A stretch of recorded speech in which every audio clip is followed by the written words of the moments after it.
जम्मू कश्मीर में एक बड़ी खबर सामने आई है और ये बड़ी खबर फिर से ईडी के हवाले से। और आपको ये बता दें, ये वही खबर है जिस खबर को लेकर काफी तहलका मचा था, जिस खुलासे को लेकर सत्यपाल मलिक और केंद्र सरकार के बीच एक तरह से मतभेद हो गए थे।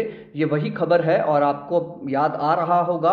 और अब आपको पूरी तरह से तफसील में खबर बता देते हैं। मामला है वही जो सरकारी एम्प्लॉयज़ का जो इंश्योरेंस करने का एक टेंडर हुआ था, उस टेंडर में इरेगुलरिटीज़ बताई गई थी। उसे एक मतलब आप कह लें कि नियमों को ताक पे रख के एक इंश्योरेंस कंपनी को दे दिया गया था। उसी मामले के बीच अब ईडी की एंट्री होती है और ईडी द्वारा जो है 36 करोड़ रुपए के एसेट जो है वो जो कंपनी है रिलायंस जनरल इंश्योरेंस कंपनी और जो दूसरी ट्रिनिटी री इंश्योरेंस ब्रोकर्स लिमिटेड है, उसके 36 करोड़ रुपए के एसेट जो है उसे ईडी द्वारा अटैच कर दिया गया है। और ये एक बड़ा health insurance fraud Jammu Kashmir में हुआ था और इसी को लेकर सत्यपाल मलिक ने, जो उस वक्त जम्मू कश्मीर के गवर्नर रहे हैं, उन्होंने ये चीज़ें, इन बातों का खुलासा जो है वो किया था। और उन्होंने बताया था कि किस तरह से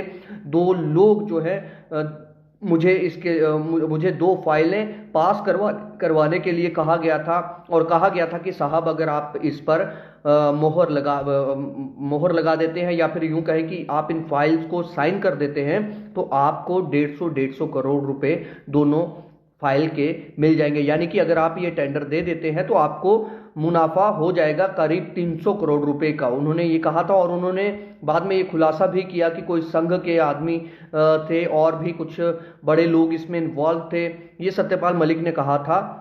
और उसके बाद से ही पूरे देश में, जम्मू कश्मीर से लेकर पूरे देश में इसकी चर्चा शुरू हो गई कि आखिर ये जो घोटाला है ये क्या घोटाला है और किस तरह से इतना बड़ा घोटाला जो है वो एक इंश्योरेंस कंपनी के साथ मिलकर कर दिया गया। आपको बताएं कि इसमें जो रजिस्टर्ड एफआईआर जो हुआ था वो सीबीआई और एसीबी द्वारा हुआ था। वो तभी हुआ था जब सत्यपाल मलिक ने शुरू की थी। उन्होंने ये कहा था कि यहाँ पर जो जब मैं गवर्नर था तो मुझे राजभवन में कुछ सचिव आए और मुझे उन्होंने कहा कि सर आप अगर इन फाइल्स पर, क्योंकि मैंने वो फाइल रिजेक्ट कर दी थी, और जब मुझे फाइल रिजेक्ट करने के बाद मुझे ये ऑफर दिया गया कि सर आपको पैसा मिलेगा, आपको 150 करोड़ रुपए मिलेंगे दो फाइल पास करने के। तो फिर उन्होंने कहा कि जब मैंने इसको डिनाई कर दिया, मैंने इसके लिए इनकार कर दिया, तो मुझे फिर उसके बाद संघ के एक बड़े पदाधिकारी मुझे मिलने आए। उन्होंने कहा कि साहब आपने इसको कैंसिल कर दिया, खत्म कर दिया।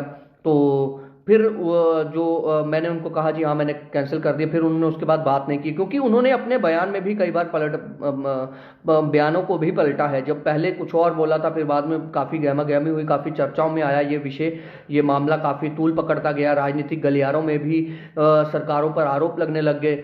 फिर उसके बाद इस अपने बयान को ही वो काफ़ी बार अलग अलग तरह से बताते गए हैं। आपको बताएं कि और ईडी जो है उसने जो इन्वेस्टिगेशन है वो एफआईआर जो रजिस्टर की गई है सीबीआई और एसीबी द्वारा, एसीबी श्रीनगर द्वारा, उसके बाद ही ईडी ने इस मामले में अब एंट्री मारी है। और ईडी अब पूरे चीज़ों को खंगालेगी। ईडी अब उन बातों को देखेगी जिसके लिए ये कहा गया था कि जो कंपनीज, जिन कंपनीज ने मेडिकल क्लेम्स या जो मेडिकल इंश्योरेंस क्लेम जो पॉलिसी थी वो एम्प्लॉयज़ के लिए जो करनी थी, उसे उन कंपनीज को देने के लिए, रिलायंस इंश्योरेंस कंपनी जो है उसे देने के लिए वो एक तरह से जो ये कहा जाए कि उन्हें नियमों को ताक पे रख दिया गया, जो वायलेशंस की गई एक तरह से फेवर कर दिया गया।